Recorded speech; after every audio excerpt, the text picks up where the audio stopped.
বাতাসপুরের চৌধুরী পাড়ায় হঠাৎ করে কোনো অপশক্তি এসে উপস্থিত হয়, যার কারণে একের পর এক সেই পাড়ার মানুষ নির্মমভাবে মারা যেতে শুরু করে। আজ ঠাকুরমশাই আপনাদের শোনাতে চলেছেন এক অদ্ভুত রকমের প্রাকৃতিক দুর্যোগের কাহিনী। এই দুর্যোগের ফলেই শুরু হয় এক ভয়ানক অশুভ শক্তির উপদ্রব। তারানাথ তান্ত্রিক কি পারবেন সেই অশুভ শক্তির বিনাশ ঘটাতে?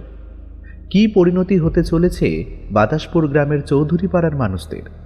এই সকল প্রশ্নের উত্তর পাবেন আজকের এই গল্পে। নমস্কার শ্রোতা বন্ধুরা, অন্ধকারের গল্পকথার সাম্রাজ্যে আপনাদের সকলকে স্বাগত। আমাদের আজকের নিবেদন লেখক সুরজিৎ ঘোষের কলমে তারানাথ তান্ত্রিক ফ্যানফিকশন প্রাকৃতিক দুর্যোগ। গল্পের সূত্রধার ও গল্প পাঠে শুভ। তারানাথের চরিত্রে RNM অভিষেক, অন্যান্য চরিত্রে অভিষেক, নন্দিতা, রিনি, সৌমদীপ, কৌশিক ও কুনাল। শুরু হতে চলেছে আজকের গল্প তারানাথ তান্ত্রিক ফ্যানফিকশন প্রাকৃতিক দুর্যোগ।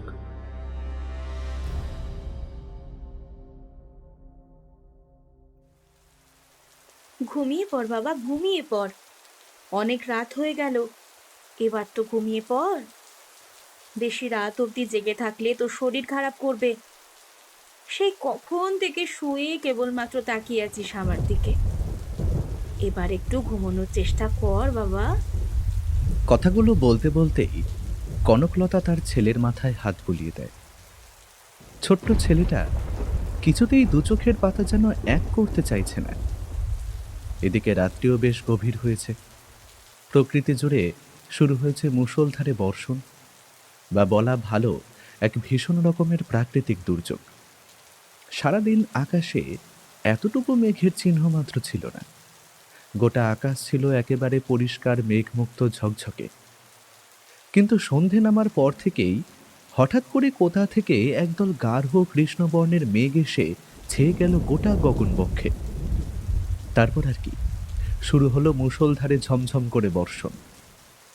কনকলতার স্বামী বাইরে কাজ করে, বাড়ি ফিরতে তার রাত্রি হয়ে যায়। কিন্তু হয়তো এই বৃষ্টির কারণে সে এখনো গৃহে এসে পৌঁছতে পারেনি। কনকলতার ছেলে দৈপায়ন প্রতিদিন বাবার মুখ দেখে তবেই রাতে ঘুমায়। আজ যেহেতু এখনো অবধি বাবা বাড়িতে এসে পৌঁছয়নি, তাই কিছুতেই ঘুমোতে চাইছে না সে। বহু চেষ্টা করে কনকলতা দৈপায়নকে ঘুম পাড়াতে সক্ষম হয়। তারপর ছেলের কপালে একটা স্নেহের চুম্বন করে সে এসে দাঁড়ায় দক্ষিণের বন্ধ জানলাটার কাছে। কি যেন মনে হতে জানলার পাল্লা একটিবার খুলে বাইরের দিকে তাকায় সে। চারিদিক অমাবস্যার রাতের মতন ঘুটঘুটে অন্ধকার। কোথাও এতটুকু আলো দেখা যাচ্ছে না। শুধুমাত্র একটানা বৃষ্টিপাতের শব্দ কর্ণগোচর হচ্ছে। কেবলমাত্র বৃষ্টিই নয়, তার সাথে বয়ে চলেছে তীব্র হাওয়া। খোলা জানলা দিয়ে শীতল বাতাসের দমক আসছে। কনকলতার মাথার চুল এলোমেলো হয়ে যাচ্ছে সেই দামাল বাতাসে। আচমকা এবার আকাশের বুকে খেলে যায় লকলকে বিদ্যুতের তরবারি। কয়েক সেকেন্ডের জন্য সাদা স্বচ্ছ হয়ে ওঠে চারপাশের পরিবেশ। আর তাতেই কনকলতা যা দেখে, তাতে তার বুকের হৃদস্পন্দনের মাত্রা যেন বেড়ে যায় কয়েক হাজার গুণ। সে মাত্র কিছু সময়ের জন্য দেখে তার বাড়ির ঠিক বাইরে যে বিশাল শেওড়া গাছটা রয়েছে, তার মধ্যে একটি ডালে পা ঝুলিয়ে চামচিকের মতন উল্টো হয়ে ঝুলছে যেন একটা কালো শরীর। তারপরে আবার সব অন্ধকার হয়ে গেল। ভীষণ রকমের ভয় পেল কনকলতা। তাড়াতাড়ি সে দক্ষিণের জানলাটা বন্ধ করে দিল। বর্তমানে তার বুকটা হাঁপড়ের মতন ওঠানামা করছে বারে বারে। তার মনের ভেতর থেকে কে যেন কুডাক ডেকে উঠছে। কনকলতার মনে হয় আজকের এই রাত মোটেও শুভ নয়। ভয়ানক রকমের অশুভ কিছু ঘটবে আজ রাতে। সঙ্গে সঙ্গেই ঘরের মধ্যে জ্বলতে থাকা হ্যারিকেনের আলোটা দপ করে দুবার কেঁপেই নিভে গেল। আর সঙ্গে সঙ্গে গোটা ঘর জুড়ে ছড়িয়ে পড়ল নিকষ কালো কুৎসিত অন্ধকার। কি কি হলো রে? আমাকে দেখেই দড়াম করে জানলাখানা বন্ধ করে দিলি যে?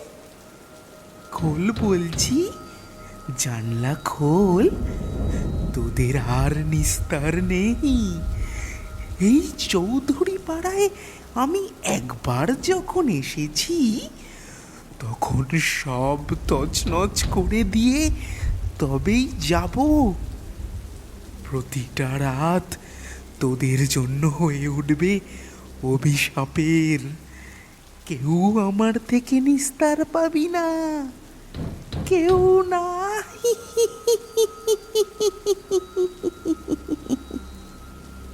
কলকাতার বুকের মধ্যে কেউ যেন জোরালোভাবে হাতুড়ি পেটাতে শুরু করলো। হায় ভগবান, এ কি সব শুনছে সে? ও যা যা শুনছে তাকে সত্যি, নাকি এসব তার মনের ভুল? কনকলতাদের বাড়ির দরজায় কেউ অত্যন্ত দ্রুততার সাথে একের পর এক জোরালোভাবে আঘাত করছে আর কথাগুলো বলছে। তবে কথার ধরন আর গলার স্বর শুনে এটা পরিষ্কার বোঝা যায় যে এই গলা কোনো মানুষের নয়, কারণ এই রূপ কণ্ঠস্বর মানুষের হতেই পারে না। অতিরিক্ত হাড় হিম করা হিস হিসে একটা গলার আওয়াজ। কথাগুলো বলা শেষ হতেই হি হি করে কেউ হেসে উঠল। তারপর কনকলতাদের বাড়ির দরজার বাইরে দাঁড়িয়ে থাকা সে বোধহয় দৌড়ে চলে গেল অন্য কোথাও। বৃষ্টির ঝমঝম শব্দের মধ্যে মিলিয়ে গেল সেই পিশাচতুল্য অট্টহাসির শব্দ। কনকলতা প্রায় জ্ঞান হারিয়ে মেঝের মধ্যে লুটিয়ে পড়তেই যাচ্ছিল, কিন্তু কোনো রকমে বহু কষ্টে সে নিজেকে সংযত করল। কতটা কতটা রাত হয়ে গেল। কনকলতা নিশ্চয়ই আমার জন্য ভীষণ রকমের চিন্তা করছে। ছেলেটাও হয়তো ঘুমোতে চাইবে না, কারণ হচ্ছে আমায় না দেখে মোটেও ঘুমোয় না। আজ সঙ্গে করে আবার ছাতাখানা নিয়ে বেরোতেও ভুলে গেছি। তার মাসুল যে এভাবে দিতে হবে তা আর কে জানতো। কথাগুলো বলতে বলতেই হনহনিয়ে পা চালায় কনকলতার স্বামী রঞ্জিত। এখন বৃষ্টি কিছুটা হলেও কমেছে, বা বলা ভালো থেমেছে। আকাশের চাপ চাপ কালো মেঘ ফ্যাকাশে হয়ে স্বল্প এক ফালি চাঁদ মুখ তুলেছে। সামান্য চাঁদনি আলো নেমে এসেছে ধরিত্রীর বুকে। কিছুটা আলোকিত হয়ে উঠেছে পথঘাট। চারপাশের নৈশ প্রকৃতির দিকে একবার ভালো করে চোখ বোলায় রঞ্জিত। গ্রামের পথটা আজ যেন কেমন অচেনা হয়ে উঠেছে। আলো আঁধারে ঢাকা পথ ধরে ক্রমে বাড়ির দিকে এগিয়ে যায় সে। তবে আজ কেমন যেন বারে বারে একটা অস্বস্তি হচ্ছে তার। বাতাসের মধ্যে উগ্র ঝাঁঝালো একটা গন্ধ যেন টের পাচ্ছে বহুক্ষণ ধরে। আরও কিছুটা এগিয়ে আসতেই রঞ্জিত দেখে অন্ধকারের মধ্যে শাড়ি পরে দাঁড়িয়ে আছে কোনো এক মহিলা। রঞ্জিত ভাবে তার স্ত্রী হয়তো তার জন্য দুশ্চিন্তা করে ছেলেকে ঘরে ঘুম পাড়িয়ে একলাই বেরিয়ে এসেছে বাইরে, সে ফিরে আসছে কিনা দেখতে। এই ভেবে রঞ্জিত আরও দ্রুত পায়ে হাঁটতে হাঁটতে এগিয়ে যায় অন্ধকারের মধ্যে দাঁড়িয়ে থাকা সেই ছায়ামূর্তির দিকে। এ কি গো কনকলতা, তুমি রাত বিরেতে বাইরে বেরিয়ে এসেছো কেন? হ্যাঁ মানছি আমার জন্য তোমার চিন্তা হচ্ছিল, এবং চিন্তা হওয়াটাও স্বাভাবিক, কিন্তু তাই বলে ছেলেটাকে ঘরের মধ্যে একলা রেখে এইভাবে বাইরে কেউ চলে আসে? না না না না, তুমি কিন্তু এই কাজটা মোটেও ঠিক করনি। চলো চলো চলো, আর এখানে দাঁড়িয়ে থেকে বিশেষ কোনো লাভ নেই। চলো আমরা এবার বরং ঘরে ফিরে যাই। আর বলো না, এমন হঠাৎ করে মুষলধারে বৃষ্টি শুরু হলো না, যে আসতেই পারিনি। রাস্তার ধারে একটা দোকানের ছাউনির নিচে আশ্রয় নিয়েছিলাম। কি গো, কি গো, কি হলো তোমার? চলো। রঞ্জিতের কথা শুনে তার স্ত্রী কনকলতা কিন্তু এগোয় না তাদের বাড়ির পথে। এটা দেখে ভীষণ রকমের আশ্চর্য হয় রঞ্জিত। রঞ্জিতের চোখ ততক্ষণে অন্ধকারের মধ্যে পুরোপুরি সয়ে এসেছে। সে এবার ভালোভাবে তাকায় ওই ছায়ামূর্তির দিকে, আর তাকাতেই যা দেখে তাতে সে লাফিয়ে দুই পা যেন পিছিয়ে আসে পিছনের দিকে। রঞ্জিতের মেরুদণ্ড দিয়ে একটা শীতল কনকনে ঠান্ডা রক্তের স্রোত যেন নেমে যায় সরসর করে নিচের দিকে। তার বুক চিরে একটা আর্তনাদ উঠে আসার চেষ্টা করে, কিন্তু তার গলা পুরোপুরি শুকিয়ে কাঠ হয়ে গিয়েছে, যার জন্য সে এতটুকু চিৎকার করতে পারে না। হায় ভগবান, তার সামনে যে দাঁড়িয়ে আছে সে তার স্ত্রী কনকলতা নয়। কনকলতা তো বহু দূরের কথা। এই ছায়ামূর্তি আসলে কোনো মানুষই নয়। রঞ্জিত এতক্ষণে স্পষ্ট দেখেছে তার মুখমণ্ডলে চোখ মুখ বলে যেন কিচ্ছু নেই, সবকিছু মিলেমিশে একাকার হয়ে গিয়েছে। আলাদা আলাদা করে অঙ্গগুলিকে চেনার বিন্দুমাত্র কোনো উপায় নেই। রঞ্জিত বুঝতে পারে তাকে এই স্থান থেকে দ্রুত পালাতে হবে, যেভাবেই হোক পালাতে তাকে হবেই, তা না হলে তার মৃত্যু অবধারিত। কারণ তার সামনে দণ্ডায়মান ছায়ামূর্তিটি আসলে এক ভয়ানক অশরীরী। এই ভেবে রঞ্জিত এবার প্রাণপণে ঊর্ধ্বশ্বাসে দৌড়তে শুরু করে, কিন্তু সে জানে না পালানোর আর কোনো পথ নেই। সেই কালো ছায়া বাতাসের মধ্যে যেন ভর করে হাওয়ার বেগে দৌড়ে এসে সবেগে ঝাঁপিয়ে পড়ে রঞ্জিতের উপর। তার দুই হাতের বিশাল বিশাল ধারালো নখগুলি সে পুরোপুরিভাবে ঢুকিয়ে দেয় রঞ্জিতের বুকে। ফিঙ্কে দিয়ে বেরিয়ে আসে উষ্ণ রক্তের স্রোত। রঞ্জিতের প্রাণহীন নিথর শরীরটা ধরাস করে লুটিয়ে পড়ে তৎক্ষণাৎ মাটির মধ্যে।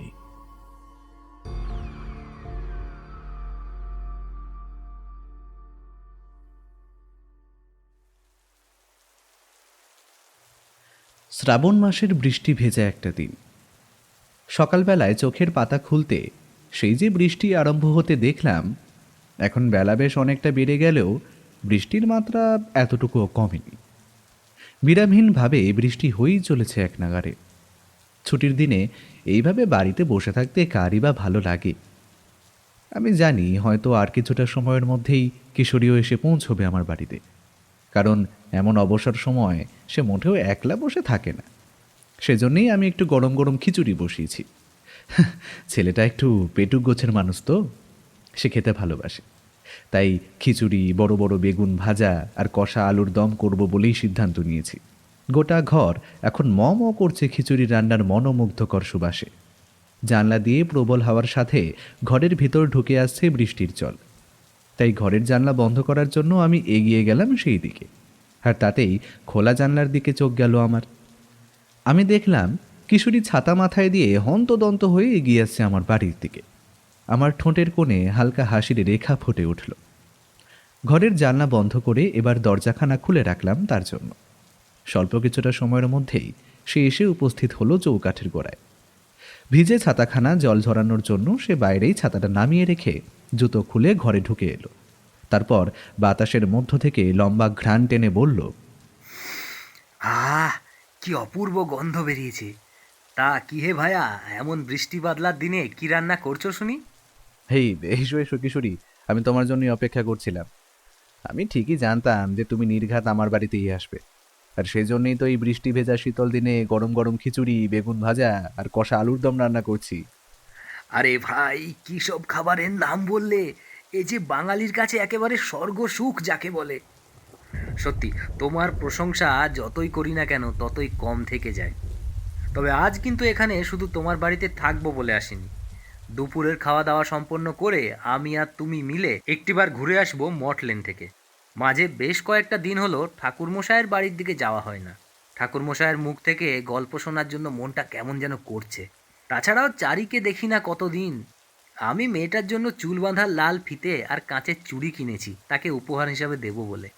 বাহ, এ তো অতি উত্তম প্রস্তাব হে ভায়া। আমি তোমার সাথে পুরোপুরি একমত। আমার কোনো আপত্তি নেই। দুপুরের মধ্যাহ্ন ভোজন সমাপ্ত হলেই আমরা না হয় রওনা দেব মটলেনের উদ্দেশ্যে। তুমি ঠিকই বলেছ। সত্যি বেশ কয়েকদিন হয়ে গেল ঠাকুরমশাইয়ের বাড়িতে যাওয়া হয় না, নানান কাজের চাপে। আজ ছুটির দিন, এই একমাত্র সুযোগ সেখান থেকে ঘুরে আসার। আর তুমি তো জানো আমি কোনো সুযোগ কখনো হাতছাড়া করি না।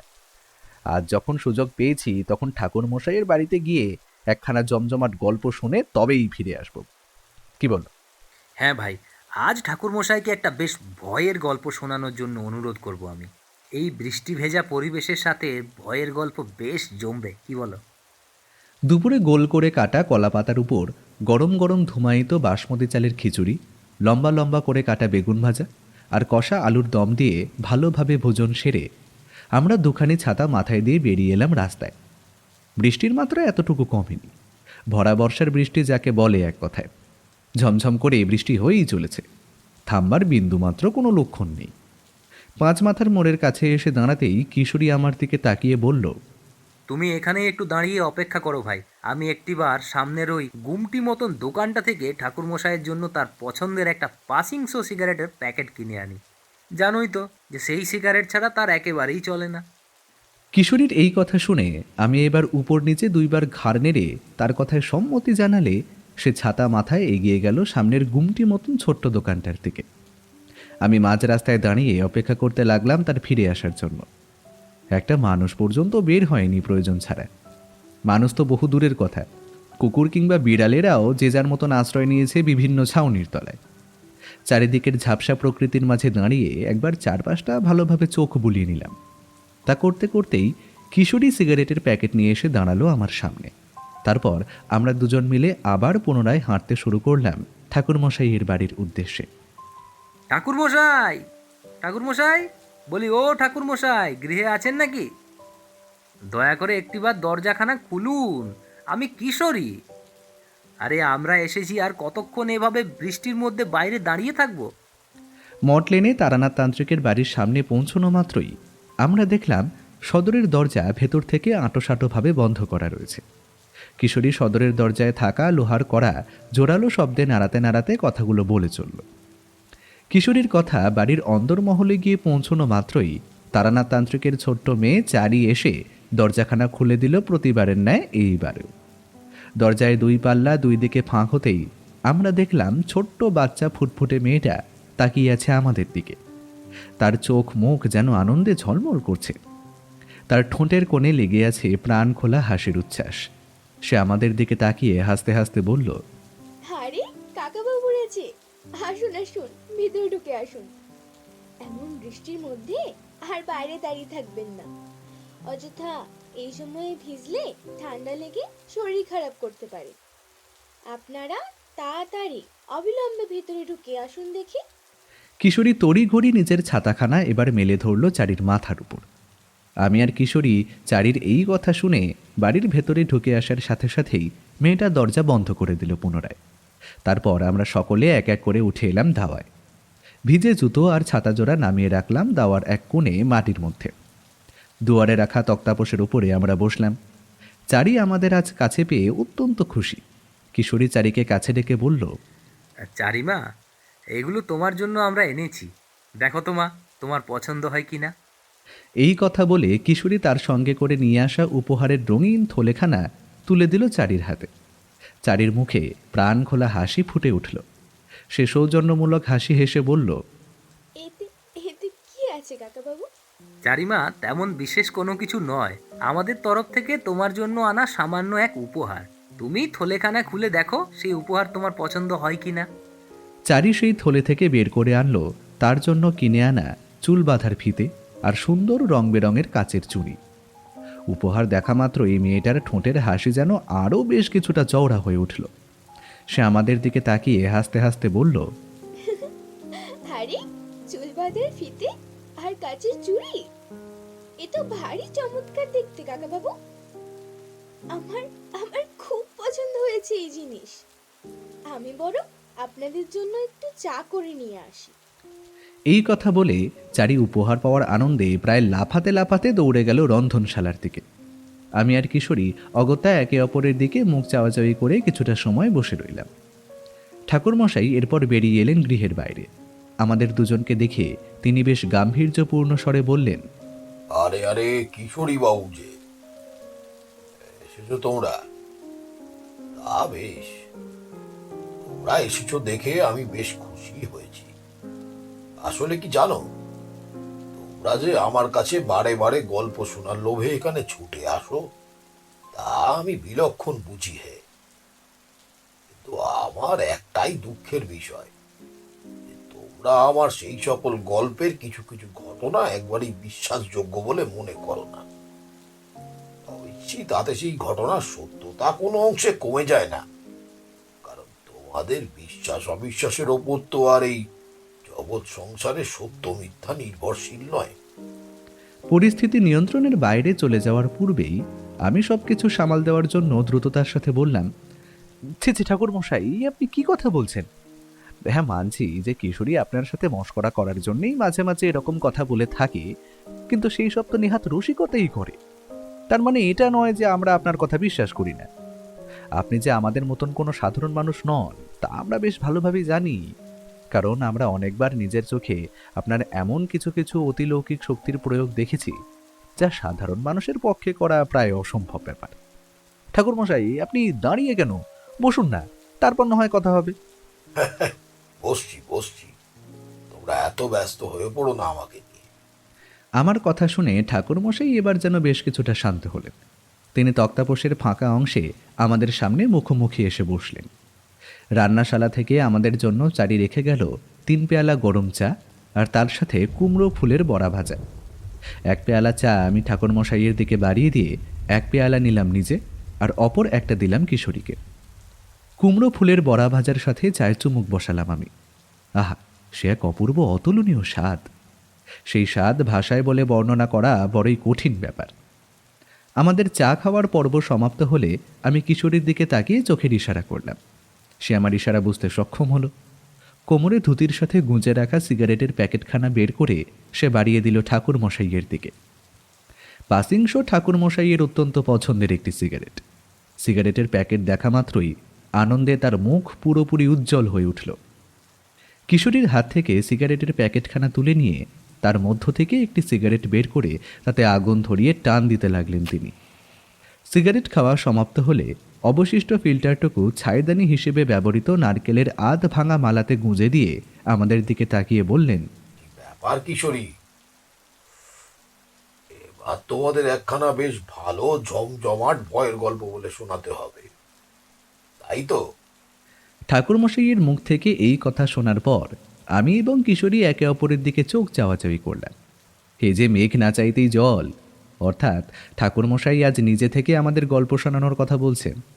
এটা সত্যি অভাবনীয় একটা বিষয়। কিন্তু আমি কিছু বলতেই যাচ্ছিলাম, কিন্তু কিশোরী তার আগেই বলে উঠল, তাহলে তো খুবই ভালো হয় ঠাকুর মশাই, আপনি আজ আমাদের একটা হাড় হিম করা বেশ ভয়ের গল্প শোনান দেখি। কিশোরীর এই কথা শুনে ঠাকুরমশাই এবার বাইরের বৃষ্টি ভেজা প্রকৃতির দিকে চেয়ে রইলেন কিছুটা সময়। আমি কিংবা কিশোরী তার এই লক্ষণ খুব ভালোভাবেই চিনি। তিনি অতীতের স্মৃতিরোমন্থন করে উদ্ধার করতে চাইছেন কোনো এক ভয়ানক ঘটনার কথা। সেই ঘটনা আমাদের শোনানোর পূর্বে তিনি মনে মনে তা ভালোভাবে গুছিয়ে নিয়ে এবার বলতে শুরু করলেন তার কাহিনী। তখন একটানা বেশ কয়েকদিনের জন্য নিম্নচাপ উঠেছিল। তাই নিম্নচাপের জেরে শুরু হয়েছিল প্রবল বৃষ্টি, আর সেই সাথে ঝোড়ো হাওয়ার প্রকোপ। তোমরা তো জানোই আমি বরাবরই ভবঘুরে প্রকৃতির মানুষ। এক জায়গায় স্থির হয়ে একটানা বেশি দিন কাটাতে মোটেও ভালো লাগতো না। সেই জন্যই আমি বিভিন্ন জায়গায় ঘুরে ঘুরে বেড়াতাম, কেবলমাত্র আমার ঈশ্বরের উপর ভরসা রেখে।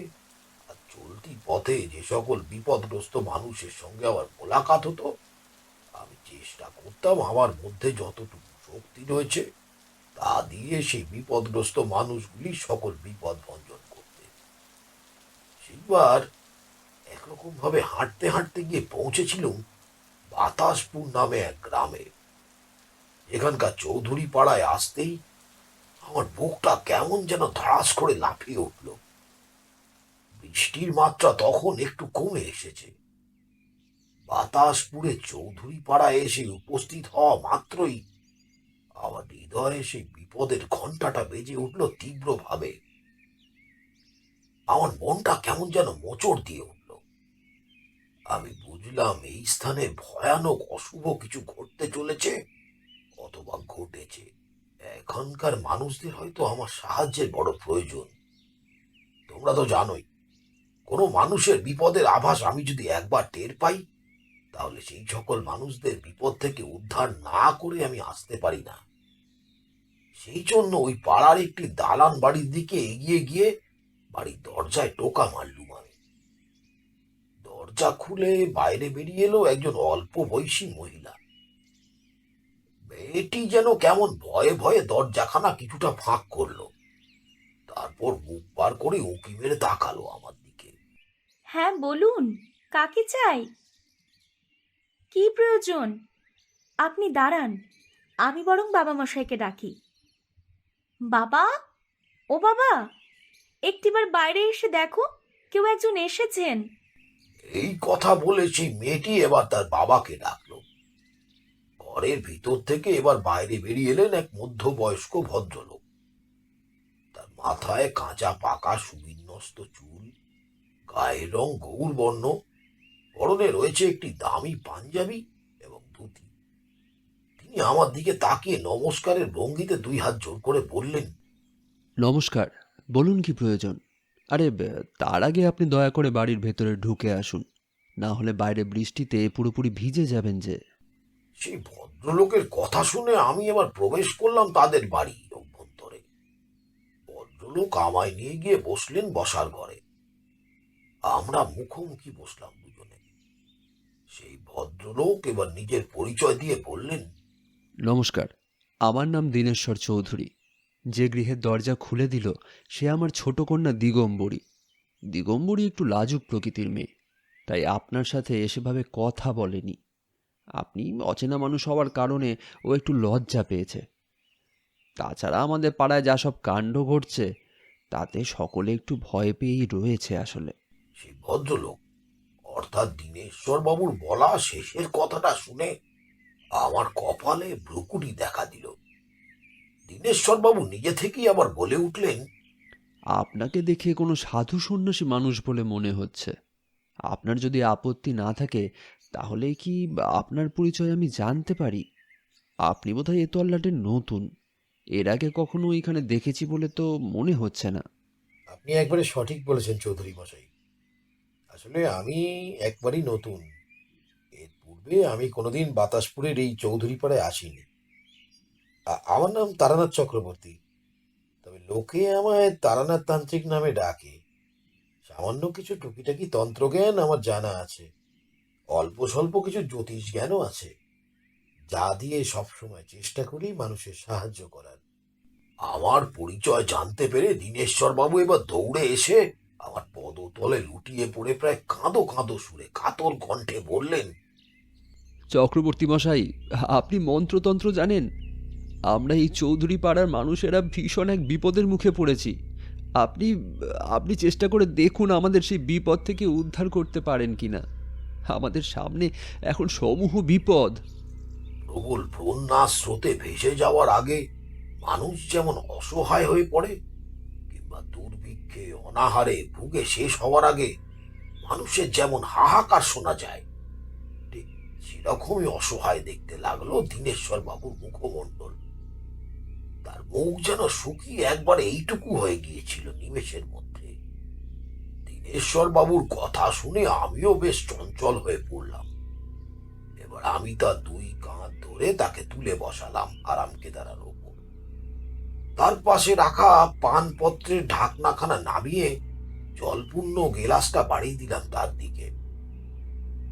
শান্ত কোমল সুরে তার উদ্দেশ্যে বললাম, দীনেশ্বর বাবু, আপনি আগেই গ্লাসের জলটুকু খান, তারপর কিছুটা স্বস্তি বোধ করুন। তারপর আমি আপনার সব কথা শুনব। সত্যি কথা বলতে কি, আমি যেই স্থানে যাই সেই স্থানের আগাম বিপদের আভাস পাই। এইটুকু ক্ষমতা ঈশ্বরের কৃপায় আমার রয়েছে। বাতাসপুরের এই চৌধুরী পাড়ায় এসে পদার্পণ করা মাত্রই আমি এক ভয়ানক বিপদের আভাস পেয়েছি। আর বিষয়টা ভালোভাবে খতিয়ে জানার জন্যই আপনাদের বাড়িতে এসে হাজির হই। আমি প্রথমেই আপনাকে কথা বলিনি, কারণ এতে আপনারা আমার কথা অবিশ্বাস্য করতে পারতেন। তাই আপনি দয়া করে গোটা বিষয়টা খোলসা করে খুলে বলুন। আমি আমার সাধ্যমতো চেষ্টা করবো আপনাদের সহায়তা করতে। আমার এই কথা শুনে দীনেশ্বর বাবু এবার গ্লাসে সবটুকু জল ঢক ঢক করে খেয়ে ফেললেন এক নিঃশ্বাসে। তারপর জল শূন্য গ্লাসখানা নামিয়ে রাখলেন মেঝেতে। তিনি বেশ কিছুটা ধাতস্থ হয়ে এবার বললেন,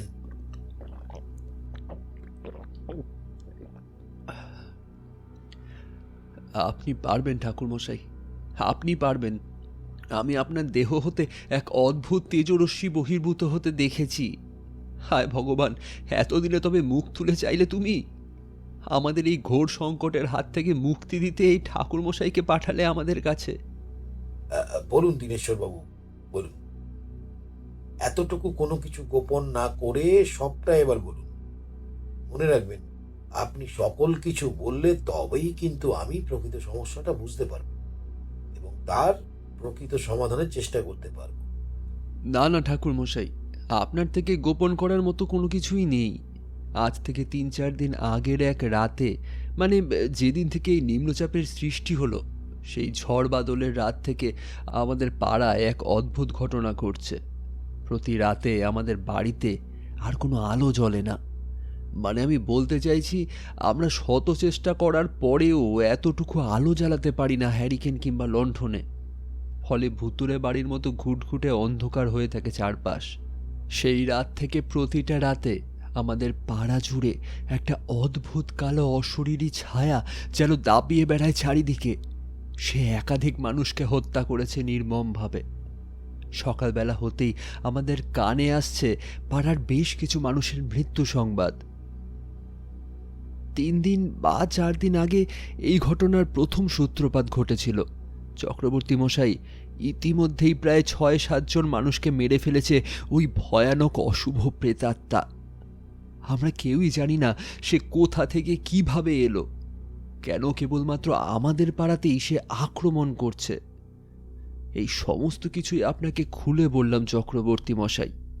এবার আপনি বিবেচনা করে যদি কোনো উপকার করতে পারেন আমাদের, তাহলে বাতাসপুরের চৌধুরী পাড়ার মানুষেরা আপনার কাছে চিরকৃতজ্ঞ থাকবে।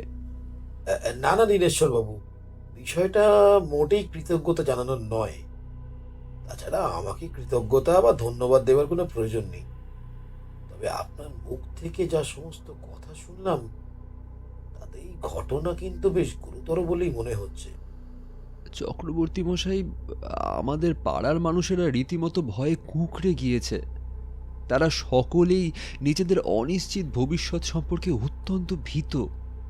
প্রতি রাতে এই চৌধুরী পাড়া থেকে মারা যাচ্ছে একাধিক মানুষ। আপনাকে এই ঘটনার কোনো একটা বিহিত করতেই হবে চক্রবর্তী মশাই, না হলে এইভাবেই নির্বিচারে নির্মমভাবে হত্যা করে চলবে ওই ভয়ানক অশুভ প্রেতাত্মা। ওই প্রেতাত্মার হাত থেকে আমাদের বাঁচান ঠাকুর মশাই, আমাদের বাঁচান। দয়া করে আপনি এতটা এক্ষুনি ভেঙে পড়বেন না দীনেশ্বর বাবু। আমি যখন একবার বাতাসপুরে চৌধুরী পাড়ায় এসে উপস্থিত হয়েছি, তখন আমি আপনাকে কথা দিচ্ছি যে আমি নিজের জীবনের বিনিময়ে হলেও ওই অশুভ প্রেতাত্মার হাত থেকে রক্ষা করার 100 ভাগ চেষ্টা করব। আপনি এত দুশ্চিন্তা করলে যে আপনার শরীর খারাপ করবে, তখন আপনার পরিবারের মানুষেরা রীতিমতো আরো বিপদে পড়বে। তাই তাদের কথা মাথায় রেখে দয়া করে এত চিন্তা করবেন না। আপনি হয়তো ঠিকই বলেছেন চক্রবর্তী মশাই, কিন্তু কি করি বলুন তো? চিন্তা না করে তো থাকতে পারছি না। ছোট ছোট বাচ্চা ছেলে মেয়েদের নিয়ে বসবাস, ওদের যদি কিছু একটা হয়ে যায় তাহলে আমরা বাঁচবো কি করে? দীনেশ্বর বাবু, আজ রাতে আমি একটি বার আপনাদের এই গোটা পাড়া ঘুরে দেখব। কারণ আপনাদের এই চৌধুরী পাড়ায় যে সেই ভয়ানক অশুভ প্রেতাত্মা এসে উপস্থিত হয়েছে, তার মুখোমুখি হওয়া অত্যন্ত প্রয়োজন। আমি তাকে সরাসরি না দেখলে বুঝতে পারবো না যে সেই প্রেতাত্মা আসলে কি ধরনের প্রেতাত্মা, বা তাকে বিনাশ করার উপায় বা কি। আমার এই কথা শুনে রীতিমতো চমকিত হয়ে পড়লেন দীনেশ্বর বাবু। তার কপাল মুহূর্তের মধ্যে কেমন যেন ঘর্মাক্ত হয়ে উঠল। তিনি এবার কম্পমান সুরে কাটা কাটা ভাবে বললেন, এ আপনি কি বলছেন চক্রবর্তী মশাই? আপনাকে তো আমি সমস্ত কিছুই খোলসা করে বলেছি। আপনি সব কিছু শোনার পরেও বলছেন এমন বৃষ্টি বাদলার রাতে আপনি একলা বের হবেন আমাদের ওই চৌধুরী পাড়া ঘুরে দেখার জন্য? এই যে সাংঘাতিক ভয়ানক রকমের ঘটনা, প্রাণঘাতীও হতে পারে। দেখুন দীনেশ্বর বাবু, আপনি আমাকে হয়তো এখনো ঠিকঠাক বুঝে উঠতে পারেননি। সেই না বোঝারই কথা। কারণ এর পূর্বে আপনার সাথে আমার কখনো কোনোদিন সাক্ষাৎ হয়নি। আমি কখনো কোনোদিন প্রাণের বিন্দু মাত্র পরোয়া করি না। ওই যে কথায় বলে না, রাখে হরি তো মারে কে। আমি খানিকটা সেই কথাতেই বিশ্বাস করি। ঈশ্বরের উপর আমার পূর্ণ আস্থা রয়েছে। কাল ভৈরব এবং মধুসুন্দরী দেবীর আশীর্বাদ আছে আমার মাথার উপর। তাই আমার কোনো বিপদ হবে না। আমি যদি রাত্রির বেলায় বের না হই, তাহলে সেই প্রেতাত্মাকে দেখবো কি করে? আর তাকে না দেখতে পেলে বুঝে উঠতে পারবো না তার ব্যাপারে। তাই আমাকে কিন্তু বের হতেই হবে। আচ্ছা চক্রবর্তী মশাই, তাহলে তাহলে আমিও বরং আপনার সাথে বেরোবো রাতে। আপনার একা বের হওয়ার দরকার নেই। যদি কোনো বিপদ আপদ ঘটে তাহলে দুজন থাকলে হয়তো সেই বিপদ কিছুটা সামাল দেওয়া সহজ হবে। না না দিনেশ্বর বাবু, আপনার বের হবার কোনো প্রয়োজন নেই। আপনি কেন বুঝতে পারছেন না যে যে কোনো প্রকার অশুভ শক্তি আমার ধারে কাছে ঘেঁষতে পারবে না? কিন্তু আপনি আমার সাথে গেলে বড়ই বিপদে পড়বেন। ঠাকুরমশাই, আপনি যখন এতই আপত্তি করছেন, তখন আমি না হয় যাব না আপনার সাথে। তবে যা করবেন তা একটু ভেবেচিন্তে সাবধানে করবেন। আপনার যদি কোনো বিপদ আপদ হয় তাহলে তাহলে আমি নিজেকে ক্ষমা করতে পারবো না।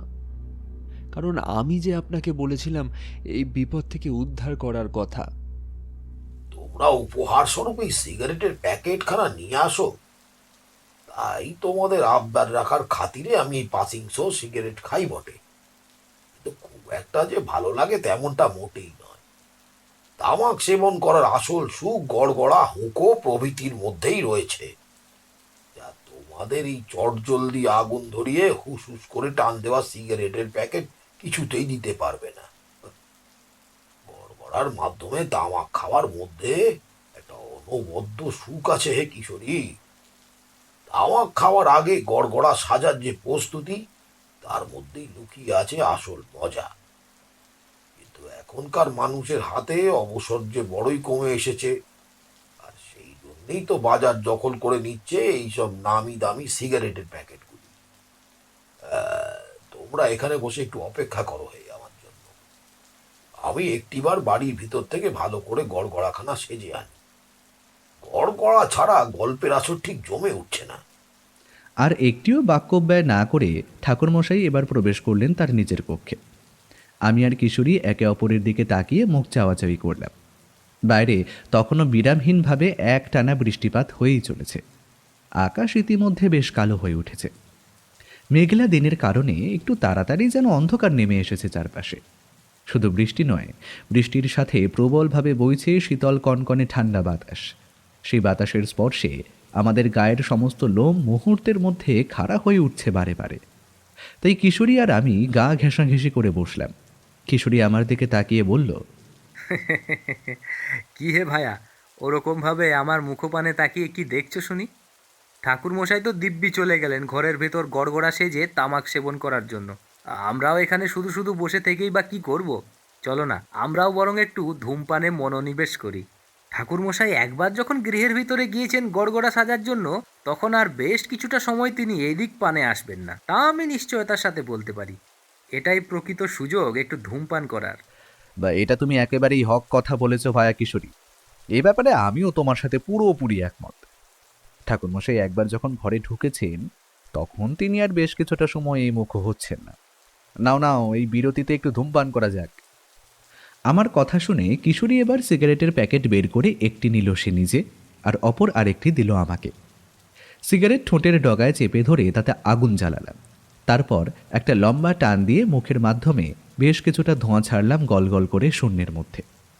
সেই অন্ধকারাচ্ছন্ন পরিবেশে আমাদের সিগারেটের ধোঁয়া কেমন যেন জায়গাটাকে রহস্যময় গোছের করে তুলল। ইতিমধ্যে আঁধার যেন আরও ঘনীভূত হয়ে এসেছে। আমাদের সিগারেট খাওয়া সমাপ্ত হওয়ার পর চারি রন্ধনশালা থেকে বেরিয়ে আমাদের দিকে এগিয়ে এসে তক্তাপোষের উপরে বসে বলল, কাকাবাবু, আপনারা চা খাবেন? আমি বরং আপনাদের জন্য একটু গরম গরম লেবু চা করে নিয়ে আসি।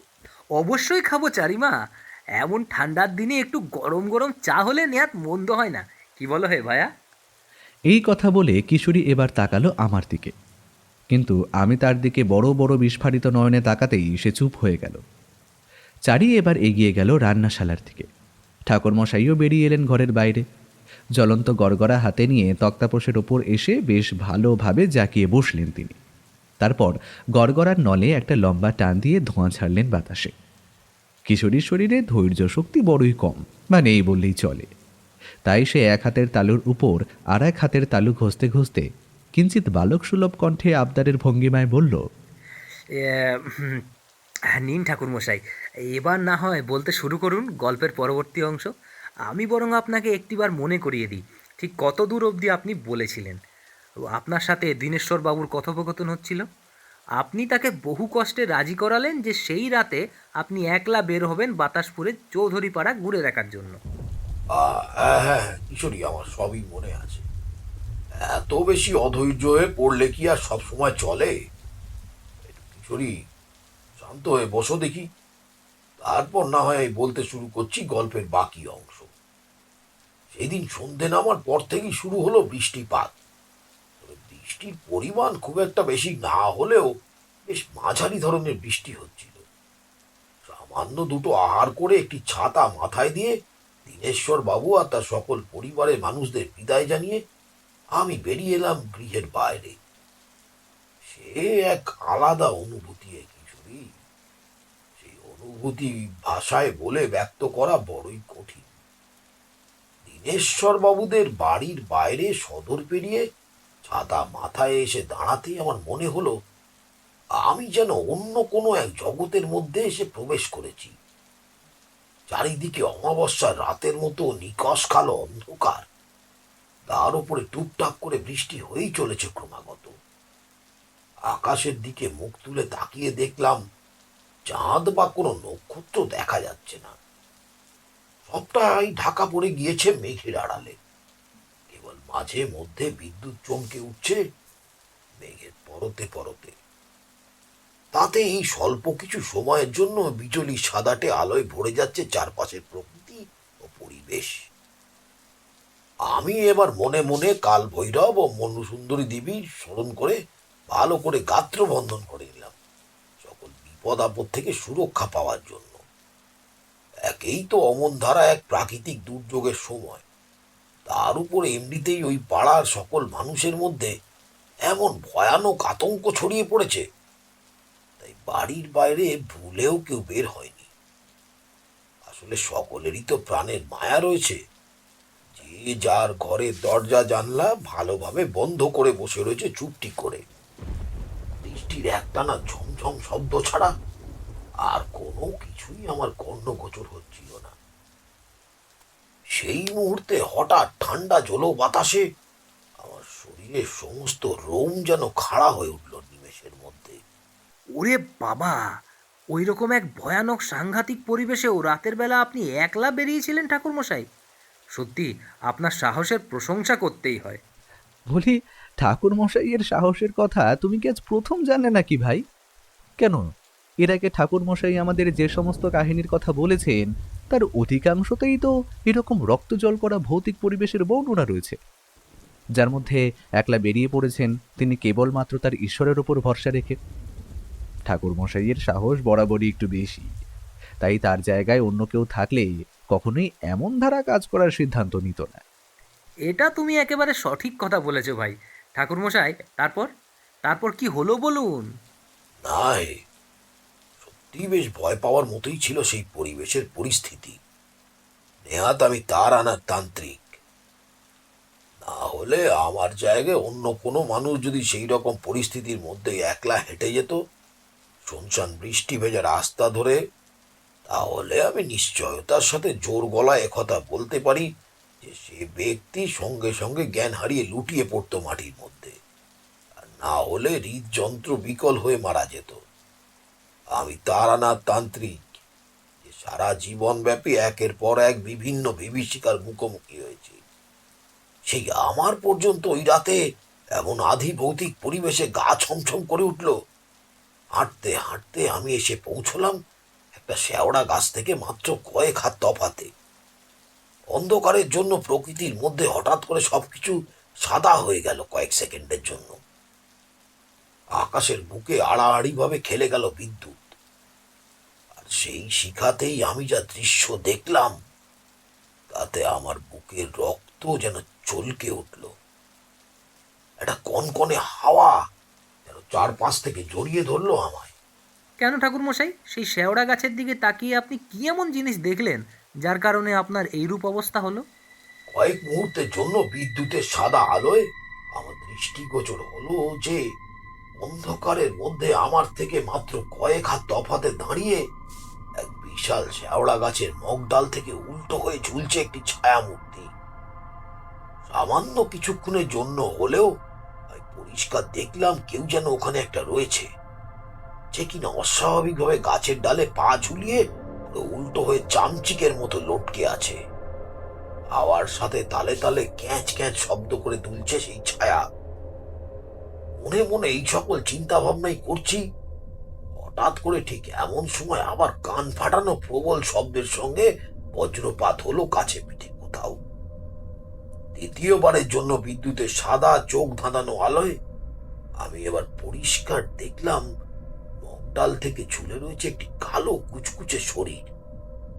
তার মাথার চুল ক্রমে লুটিয়ে পড়ছে মাটির মধ্যে। চোখ বলে যেন কোনো কিছু নেই, কারণ দুটি ঘোলা ঘোলা অক্ষিকোটর থেকে অনবরত বেরিয়ে আসছে লালচে আলো তীব্র এক রশ্মি। বৃষ্টির ঝমঝম শব্দ ছাপিয়ে এবার আমার কানে ভেসে এলো একটা খিলখিলে অট্টহাসির আওয়াজ। নিশ্চিদ্র কালো কুৎসিত অন্ধকারের মধ্যে থেকে কেউ যেন বলল,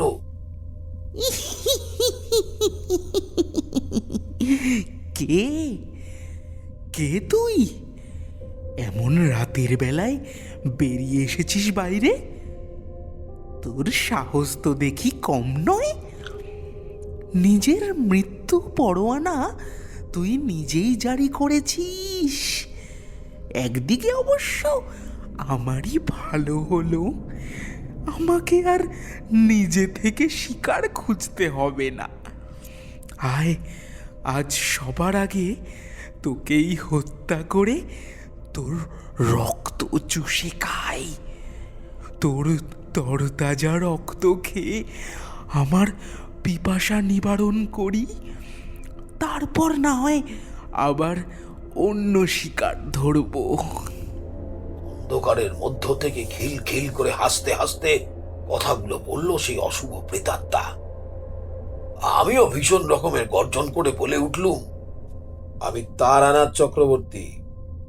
তবে মানুষজন আমাকে তারানাথ তান্ত্রিক নামে ডাকে। ঠিক আছে, তবে দেখা যাক কার ক্ষমতা কত বেশি। আয় আয়, আমি তোকে আহ্বান জানাচ্ছি। দেখি তুই কেমন করে আমার রক্ত পান করতে পারিস। তারানাথ তান্ত্রিক? তার মানে তুই কোনো সাধারণ মানুষ না, তোর তন্ত্রমন্ত্র জানা আছে।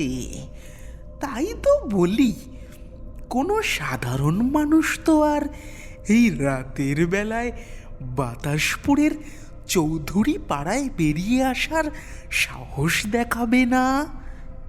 আমি তারানাথ তান্ত্রিক। তুই কে? কি কারণে এখানে এসেছিস? কেন এই পাড়ার মানুষদের এত ক্ষতি করছিস? আমি এই জগতের কেউ না, আমি হলাম অতি লৌকিক জগতের এক বাসিন্দা। যেই জগৎ সম্পর্কে তোদের জ্ঞান বা ধারণা খুবই অল্প, সেখান থেকে আমি এসেছি। আমি স্বেচ্ছায় আসিনি। এই প্রাকৃতিক দুর্যোগে অতিলৌকিক এবং লৌকিক, অর্থাৎ আমাদের জগৎ এবং তোদের জগতের মধ্যে অদ্ভুত এক সংযোগের সৃষ্টি হয়েছিল, আর সেই সংযোগের মাধ্যমেই আমি এখানে এসে পৌঁছেছি। তবে একবার যখন এখানে এসে পৌঁছেছি, তখন এত সহজে এই স্থান ছেড়ে কিছুতেই আমি অন্যত্র যাব না। কারো সাধ্য নেই আমায় এই চৌধুরী পাড়া থেকে বিতাড়িত করার। এই পাড়া, এই গোটা গ্রাম আমি একেবারে শ্মশান ভূমি করে তুলব। কোনো জীবিত মানুষ এখানে থাকবে না।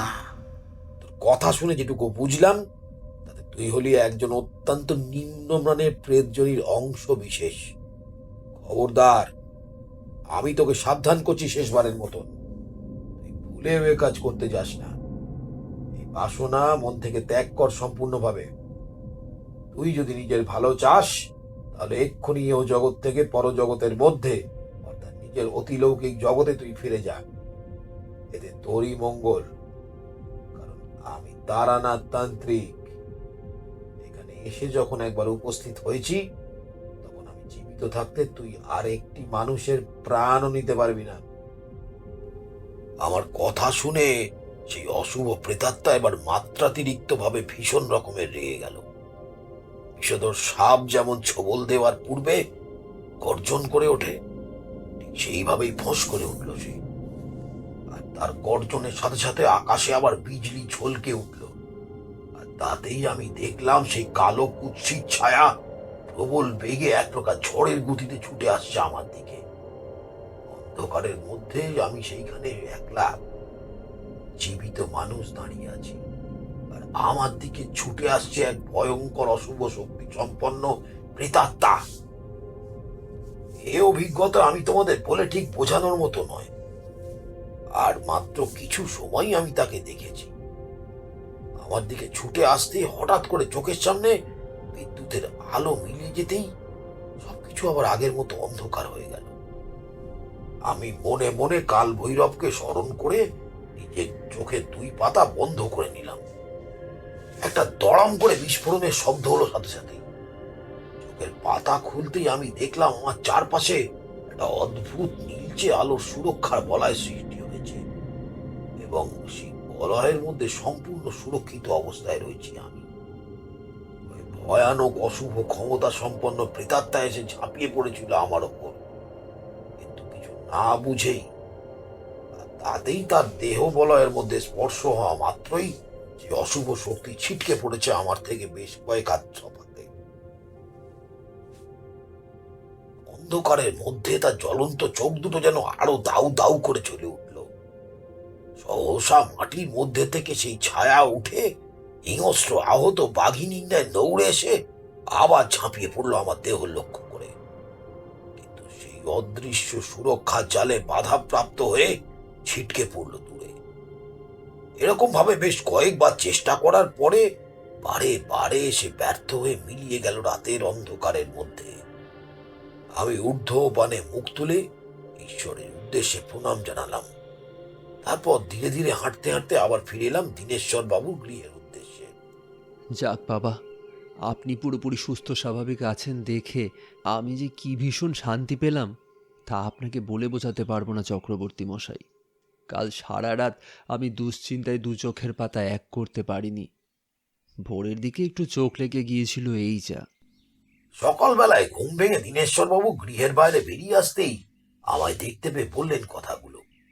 তারপর তিনি চোখে মুখে একটু জলের ছিটে দিয়ে এসে বসলেন আমার সামনে। আবার মুখোমুখি তারপর আবার প্রশ্ন করলেন, তা কাল রাতে ঠিক কি কি ঘটল চক্রবর্তী মশাই? আমায় বলুন সবটা। তা শোনার জন্য যে আমি ভীষণ রকম উদগ্রীব হয়ে রয়েছি। আপনি কি সেই অশুভ প্রেতাত্মার দেখা পেয়েছিলেন? আমি বুঝলাম আমার মুখ থেকে সবটা শোনার জন্য তিনি বড়ই কৌতূহলী হয়ে পড়েছেন। আমি আর তার কৌতূহল বাড়ালাম না। গত রাতে আমি যা যা প্রত্যক্ষ করেছিলাম তার সবটাই খুলে বললাম দীনেশ্বর বাবুকে। আমার মুখ থেকে সকল ঘটনার কথা শুনে তিনি রীতিমতো ভয়ার্ত কণ্ঠে বললেন, এবার তাহলে কি হবে ঠাকুর মশাই? এইরূপ সংকটের হাত থেকে পরিত্রাণ পাওয়ার উপায় কি? দেখুন দীনেশ্বর বাবু, আমি এর আগেও একটিবার এরকম ঘটনার মুখোমুখি হয়েছিলাম, যেখানে এরূপ প্রাকৃতিক দুর্যোগের ফলে অতিলৌকিক জগৎ এবং লৌকিক জগৎ মিলিত হয়ে পড়েছিল কিছু সময়ের জন্য, এবং সেখান থেকে এক ভয়ানক অপশক্তির আগমন ঘটেছিল। আপনাদের বাতাসপুরে এই চৌধুরী পাড়াতেও কতকটা ঠিক তাই ঘটেছে। সেদিন রাতে ঝড় বাদলের সময় অতিলৌকিক জগতের সাথে একটা যোগসূত্র স্থাপিত হয় এই লৌকিক জগতের মধ্যে, এবং সেই সংযোগের মাধ্যমেই ওই ভয়ানক অপশক্তি এসে উপস্থিত হয় আপনাদের এই পাড়ায়। আমি চাইলেও তাকে কিছুতেই নিজে থেকে তার জগতে পাঠাতে পারবো না, সেই ক্ষমতা আমার নেই। তবে হ্যাঁ, আপনারা ঈশ্বরের উপর ভরসা রাখুন, তিনি মঙ্গলময়। তিনি নিশ্চয়ই আবার লৌকিক এবং অলৌকিক জগতের মধ্যে যোগসূত্র স্থাপন করবেন, এবং অশরীরীটিকে নিয়ে তিনি তার জগৎ অর্থাৎ অতি লৌকিক জগতে টেনে নেবেন, এমনটা অন্তত আমি আশা রাখি। ঠাকুরমশাইয়ের মুখ থেকে এই কথা শোনার পর কিশোরী এবার কাঁচুমাচু মুখে তার দিকে তাকিয়ে প্রশ্ন করল, সে কি ঠাকুরমশাই? সেই ভয়ানক প্রেতাত্মাকে তার নিজের জগতে ফেরানোর ক্ষমতা স্বয়ং আপনারও ছিল না? না গো কিশোরী, সে ক্ষমতা আমারও ছিল না। আরে আমি কি সর্বক্ষমতার অধিকারী নাকি যে সবকিছু আমার পক্ষে করা সম্ভব? তাহলে কি হলো ঠাকুরমশাই? এই ঘটনা তার পরের দিন রাতে। তার পরের দিনও সন্ধ্যা নামার সাথে সাথেই আরম্ভ হলো মুষলধারে বৃষ্টিপাত, আর তার সাথে ঘন ঘন প্রবল বজ্রপাত। আমি আমার ইষ্ট দেবতা কাল ভৈরবের উদ্দেশ্যে করজোড়ে প্রণাম জানিয়ে মিনতি সুরে প্রার্থনা করলাম যাতে তিনি এই অশুভ আত্মাকে পুনরায় তার নিজের জগতে ফিরিয়ে নেওয়ার ব্যবস্থা করেন। আমার কথা শুনলেন আমার পরমেশ্বর। সেই দিন মধ্যরাতে এক ভয়ঙ্কর রকমের বজ্রপাত ঘটল বাতাসপুরে চৌধুরী পাড়ার মধ্যে থাকা ওই শেওড়া গাছটিতে। সঙ্গে সঙ্গে দাউ দাউ করে সমস্ত গাছ জ্বলে উঠল আগুন। থরথর করে ভূমিকম্পের ন্যায় কেঁপে উঠল সমগ্র বাতাসপুরের মাটি। আকাশের দিকে তাকাতেই আমি দেখলাম একটা কালো অপছায়া অবশ্য আপনা হতে ধীরে ধীরে যেন নিজের যাবতীয় ইচ্ছার বিরুদ্ধে উঠে যাচ্ছে ক্রমশ ঊর্ধ্বপানে। তারপর সে একসময় মহাশূন্যের গর্ভে মিলিয়ে গেল। এই দৃশ্য দেখে আমি বুঝলাম পরমেশ্বর আমার কথা শুনেছেন। এই লৌকিক জগতের সাথে তিনি পুনরায় অতি লৌকিক জগতের মেলবন্ধন ঘটিয়ে ওই অপশক্তিটিকে তার নিজের জগতে পাঠিয়ে দিয়েছেন। তার পরের দিন থেকেই কেটে গেল সকল প্রাকৃতিক দুর্যোগ। আকাশে কোথাও এতটুকু মেঘের অস্তিত্ব রইল না। রৌদ্র ঝলমল করে উঠল সমগ্র বাতাসপুর। দীনেশ্বর বাবু এবং তাদের পাড়ার সকল মানুষকে আমি বললাম আর দুশ্চিন্তার কোনো কারণ নেই, কারণ সেই অপশক্তি ফিরে গিয়েছে তার নিজের জগতে। আমার কথা শুনে সকলে ভারী নিশ্চিন্ত হলো।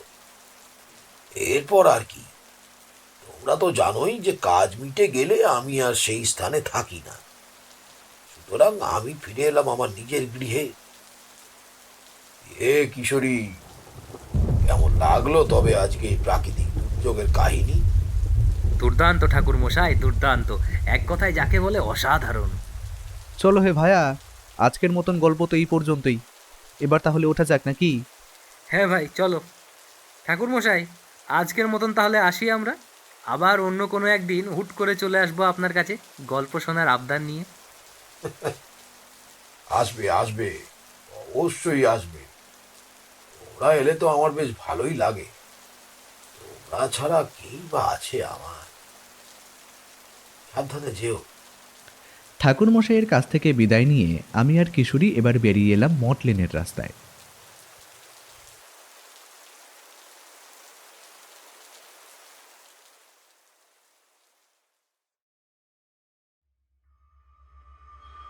শুনছিলেন লেখক সুরজিৎ ঘোষের কলমে তারানাথ তান্ত্রিক ফ্যানফিকশন প্রাকৃতিক দুর্যোগ।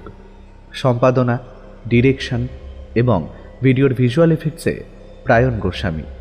শব্দ পরিকল্পনা, মিশ্রণ এবং আবহ সৃষ্টিতে সাউন্ডস্কেপ। পোস্টার ডিজাইনে কৃষ্ণেন্দু মণ্ডল। কেমন লাগলো আজকের গল্পটি?